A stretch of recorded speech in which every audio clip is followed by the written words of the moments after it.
Coming to you from sunny Orlando, Florida, welcome to the Paperstac Podcast, where we cover current topics in the note industry, give you tactics for your note business, and talk with industry leaders to make you a better note investor. And now, your hosts, Brett Berkey and Rick Allen. Coming to you from sunny Orlando, Florida, welcome to the Paperstac Podcast, where we cover current topics in the note industry, give you tactics for your note business, and talk with industry leaders to make you a better note investor. And now, your hosts, Brett Berkey and Rick Allen. Hey, it's Rick and Brett back for the Paperstac Podcast, bringing you another edition of some goodies to feast on and listen to as you're driving along. Maybe you're on the morning drive in or the evening drive home. I don't know. Or you're on your treadmill just walking. Staring aimlessly out the window, wondering when your 30 minutes is up. That's right. Hopefully we're here to make that 30 minutes go by a little bit quicker. Yeah, that'd be nice. Or make it feel like an hour. Who knows? That's right. Put it on incline and turn it up. Here we go. So what we're going to be talking about today is a little bit of a change in the way Rick and TJ set up their operations, because they came from a background of wholesaling, a different mindset of when they got into note investing to where they are now. And so it's something that I thought would be really nice in terms of teaching people and telling people why there's more to it than just get in, get out type of mentality. I wanted to talk about, because the stories are good. Stories of the first couple people that Rick and TJ helped in the note business and why this changed your trajectory of the direction they went in from there on out. Yeah, like Brett said, we were wholesaling and then we were doing fix and flips. It was all real estate intensive. So we were used to getting down and dirty with the real estate. We just bought stuff in our backyard. So it was all stuff that was not really in my backyard, within a 30, 40, maybe an hour drive. Stuff that we knew the area, we knew the neighborhoods. That's where we focused. And so when we got into mortgage note investing, just by happenstance, the first one we bought was a non-performing loan that was vacant, and we got it for a little under 10 cents on the dollar. We paid $8,400 for $90,000 in debt. So, nice. Yeah, it was. And that doesn't happen every day anymore. No, it doesn't. But the point is, we got it back because I looked at it and said, I know stuff is selling for 20 to 25 in the area, so we're buying it for pretty cheap. And I felt like even fixed up, it was probably worth $70,000. Wow. So there was definitely some money there to be made. And I knew that the borrower was in a sticky situation, going through a bunch of foreclosures. We didn't know any better at the time and had reached out to the borrower prior to purchasing the asset, which is a no-no unless you have permission from the seller. But we reached out to her and said, hey, do you want to sign the house over? We're about to buy your loan. And she said yes. So it was that we started off on the trajectory of getting real estate back. We went in there, we purchased the note, flipped it, made some money, did a great job, did it in 14 days. It was perfect.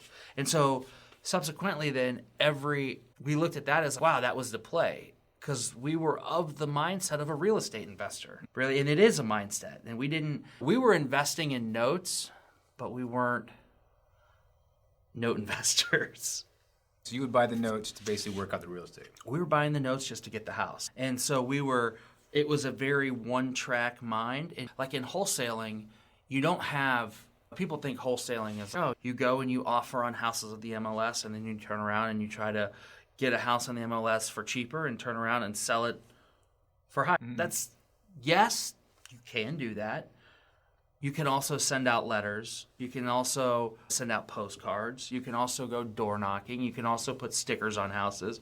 You can also talk to mailmen, people that work in the neighborhood, lawn people, drive-bys.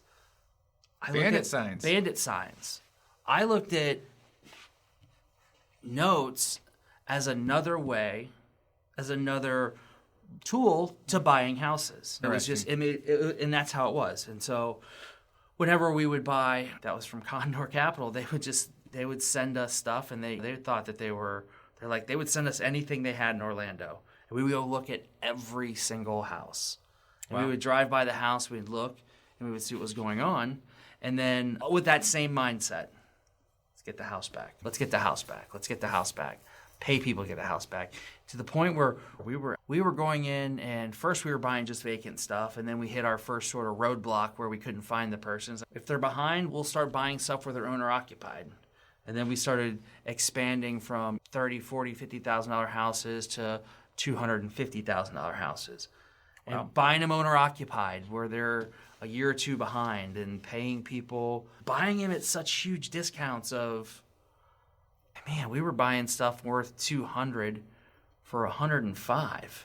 Wow. $105,000, and I'm not talking like beaters. I'm talking like stuff that was worth $350,000 that because the market tanked was down at $200,000, and we were buying it at $105,000, and the house needed nothing. Wow. And so That's nice. it was great, but we were paying people that had the full capacity to pay. I was paying them, I think the biggest check we wrote was $20,000 to leave, to walk away. Say, look, I'll write you a check for $20,000 to get out. They take it? Yeah, they took it. Yeah. And we turned around and sold it and made $100,000. Wow. So for me, it was like, it was worth it. But it was that mentality of what? Real estate. Get the house back. And you've heard us talk about, we went and ended up bumping into Note School in Dallas at the 5-star event, and we went and got some education. While we were at the 3-day education, and then was subsequently turned into a membership, or to our mentorship, we learned about becoming a note investor. And we learned about as many different tools as there are for buying and selling or acquiring real estate as a wholesaler. There's that many different exit strategies for becoming a note investor. You're not a one-trick pony. And before, when we went and got some education, we were a one-trick pony. We were a one-course pony. We had different tricks within that course. We were trying to get the house back, and I knew I could do it via deed in lieu, foreclosure, consent to judgment, but it was just one path to get around the track. And so when we went and got some education, we learned. Are you new to the mortgage note industry? Have you been wanting to learn the step-by-step process to purchase your first mortgage note? You're in luck. We've convinced our CEO, Rick Allen, to break down everything he knows about mortgage note investing. Through a series of 50 videos, you'll get everything from start to finish of where to purchase notes, how to purchase notes, and all of Rick's investing techniques he has developed over the many years. From performing note tactics to non-performing notes, Rick gives you everything he knows about investing. Bonuses include our glossary of industry terms, Rick's own proprietary calculators he created to evaluate notes, discounts from our partners, our Rolodex of vendors, a private Facebook group, along with a lot more. We've packed so much content into the Academy to take you from beginner to expert in no time. To learn more about the Academy, go to academy.paperstac.com/welcome. Again, that is academy.paperstac.com/welcome. There's so many more different exit strategies and to becoming a well-rounded note investor, more tools of ways that you can get in and out of property. Interesting. And one of the ways that we learned about was like working with the borrowers, trying to either save their house, come up with a win-win strategy. And there's this, I don't know if it's from the Matrix or whatever it is, but it's don't think outside of the box, realize there is no box. Yeah, the spoon. The spoon. Don't look at the spoon and think it's real. There is no spoon. And that's when the little kid bends it with his face. So don't think, oh, I'm going to think outside the box on how to work with these bars. Just realize there's no box. There's no constraints. You can do just about anything. Come up with win-win scenarios and strategies to work with the borrowers, to work with you. How did you learn that, though? Was that at note school? Or was that just kind of thinking about it? Like, hey, crap, we're I learned the concept of that. But I've always been pretty good at like being able to put together like a win-win. And TJ was actually really good at helping because he's really good at listening to people's situations and understanding, like he can pick through. They'll be saying one thing, and it took me a while to get there. He's naturally really good at it, hearing exactly what they're saying and being able to decipher all the noise and everything and understand their message. And we were a really good combination because he could really decipher what the heck they were trying to say when I would think they were maybe saying something slightly different. But I was really good at saying, okay, I can put together structure in this deal that would work for everybody. Yeah. And so that was, once we started doing that, it was great. And so we learned that concept on the way down there, or while we were there, at this 3-day education of, look, work with the borrowers, think of different ways. We started learning about performing assets. We started learning about short sales. We started learning about short payoffs.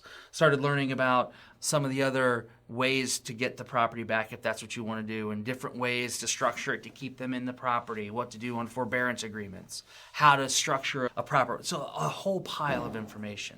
Interesting. And so we decided then on the ride back to reach out to somebody, and I was like, dude, I know exactly who we can call right now. I got the exact borrower, because we had been just doing same business as usual, hammering the borrower, come on, sign the house over. And despite, the reason I knew is because we had been asking questions. I don't know why we weren't registering, but they were, why do you want to keep the house so bad? And we were talking with there was an older gentleman who lived there, and I think he was in his 70s. My dad's probably like, older gentleman. Dad, you're not 70 yet. 70s. And he lost his wife. She had died like a year and a half earlier. And I was actually not talking with him. He had signed a power of attorney over to his daughter, and I was talking with the daughter. And she's like, my dad's lived in the house. He lost his wife. They've been there for forever. They did a refinance, got money. It was a sad story. It's not much different than a lot of the stories I've heard. Not everyone stopped paying on their mortgage because their neighbor did. A lot of people fell into financial hardship. So we knew the story of these folks, and we were hammering them, and we had them ready to sign the house over, and we were going to make $5,000. Or we were going to sign the $5,000 over them, and we were going to try to turn around and resell it. Going to have to wait for them to move out. The whole deal, it was a nightmare. And I think we were into it for $35,000. They owed us $70,000. House is worth maybe like $55,000 or $60,000. Oh, wow. It was whatever. There was some money there to make.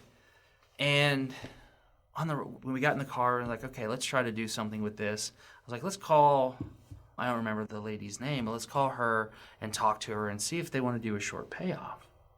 Yeah, what is a short payoff? So a short payoff is they owed us $70,000. Okay.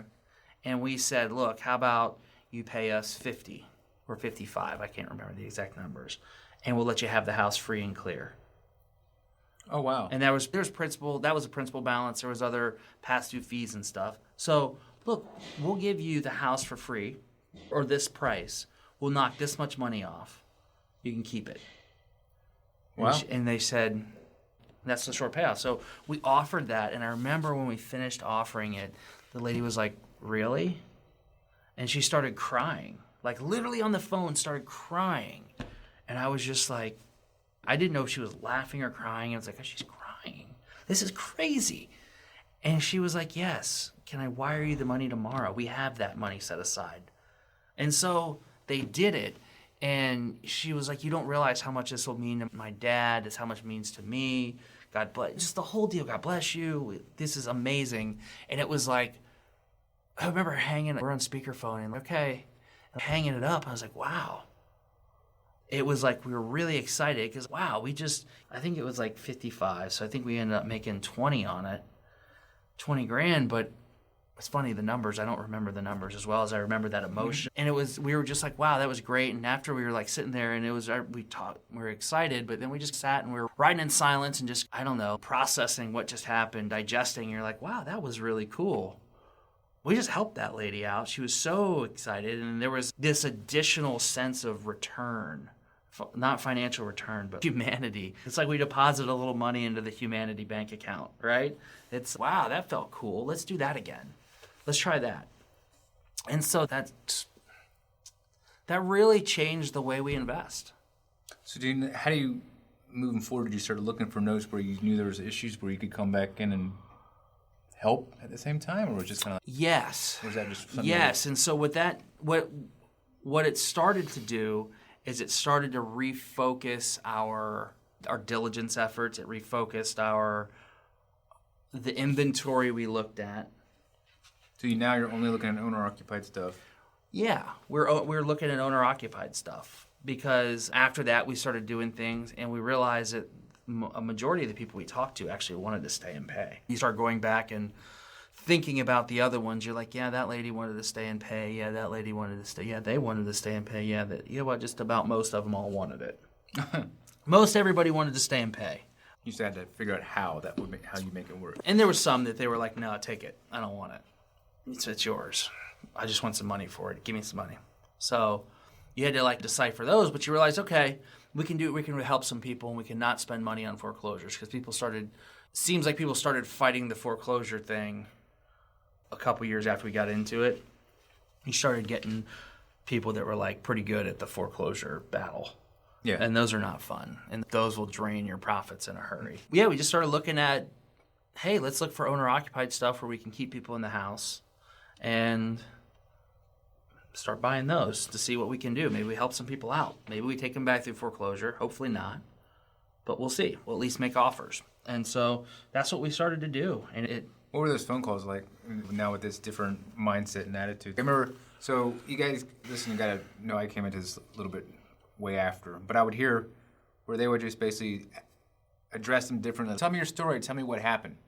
Most people are like, what the hell? Yeah, that was it. That was like, you approach the phone call with a totally different, like when I would first start out buying stuff, like when before we had a paradox or paradigm change, it was always like, hi, we're buying the house. We don't like to foreclose. We like to offer win-win solutions. I'd like to see if you're interested in signing the house over, if you want us to go through foreclosure process.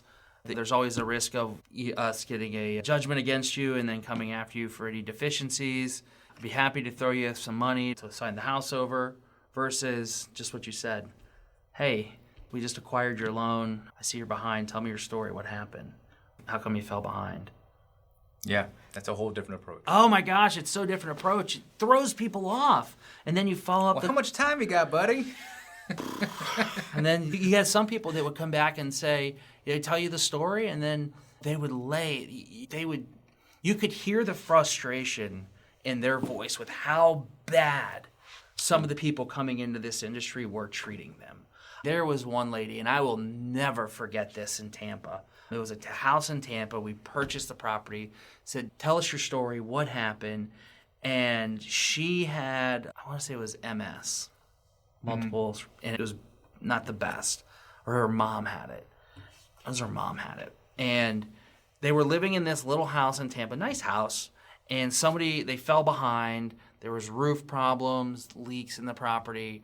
The mom somebody came in, bought the house they were behind. They said, look, the house had been sold the mortgage had been sold a few times.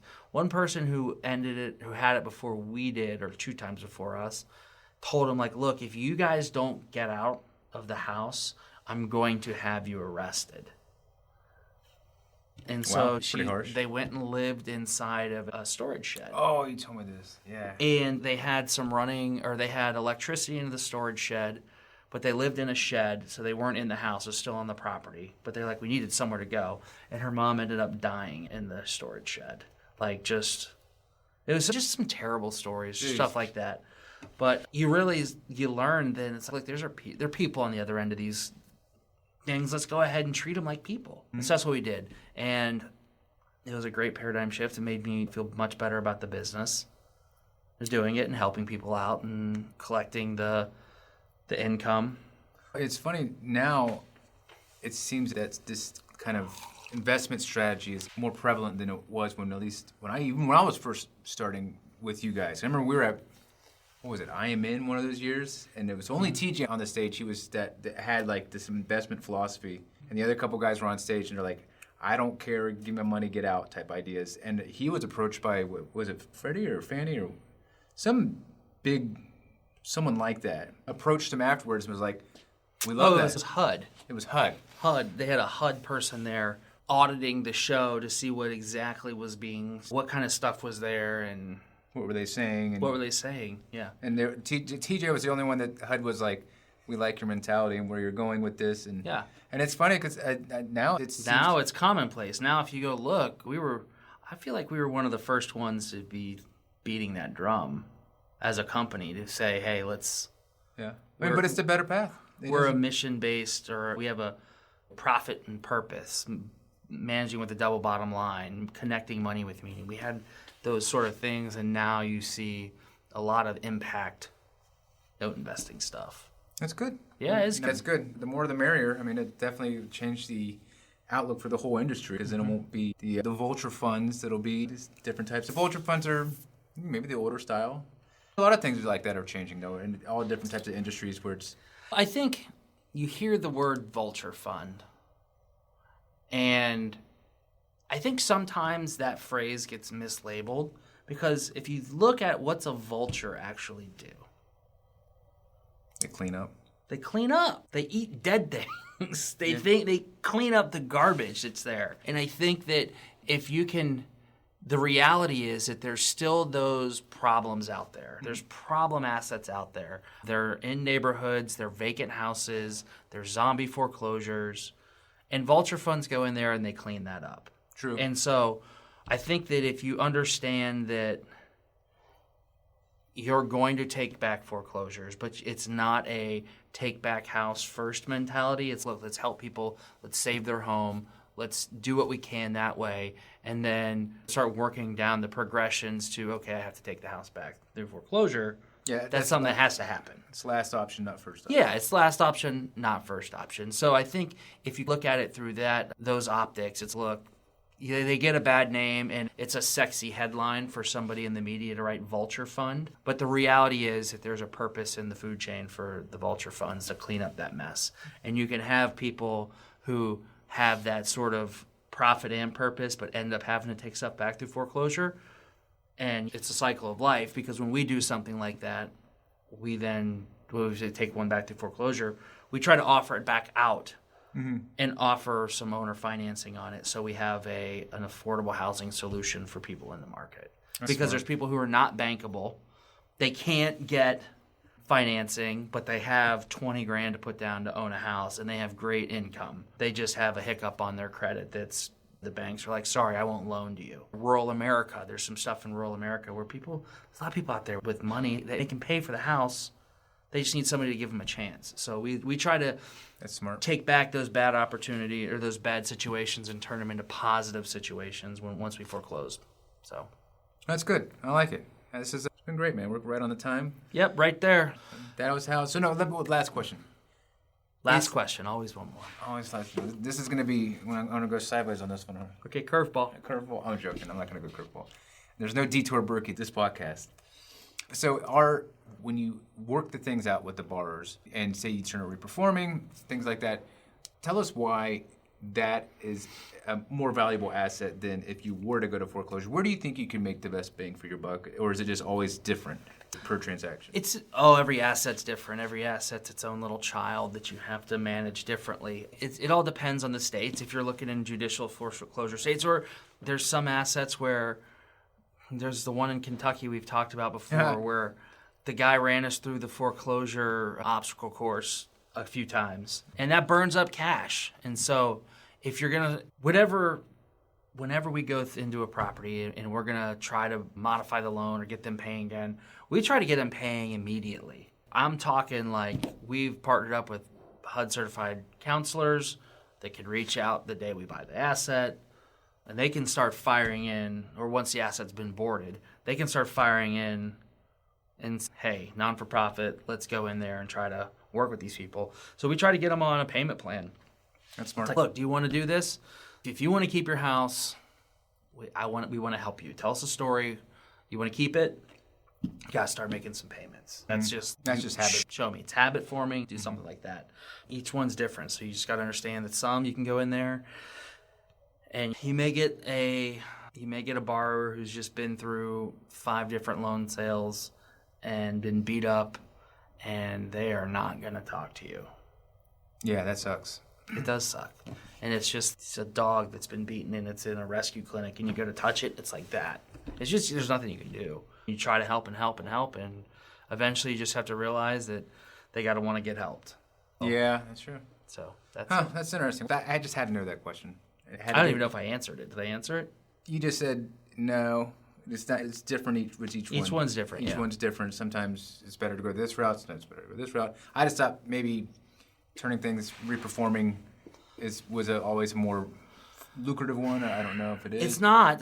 The reality is sometimes there's more money to be made by taking the asset back. But you still would go this route over this route? Sure. There's some times when it's more lucrative to take the asset back. You try to offer these people to stay, but when it comes in and you look at the numbers, it's like, these people don't have any cap. They don't have any income. There's nothing I can't help them. Like, they can't afford anything. Because at the end of the day, we're still managing a business. You're still trying to generate revenue for your investor. You still manage that. You still are like, look, I have to manage for profit and purpose. And if we could give the houses away for free, definitely I would do it, but we can't do that. That's not the reality. So the reality is, you look at it, sometimes they're just too far gone, you have to foreclose, and you go about it that way. Interesting. Cool. That sums up this one. We're right about 30 minutes. I appreciate it. We'll have another one. We're getting right up the rungs of the ladder. I think we're like 14 or 15 or something like that. What do we agree, 20? 20. Then we start bringing on people. So we're going to start flying you guys in. You can be sitting right here with me and Rick. We're not flying people in. Only if they're in Orlando already. All right. We appreciate it. Check us out. If you haven't subscribed, go ahead and do so. And we'll see you on the next episode of Paperstac Podcast. See ya.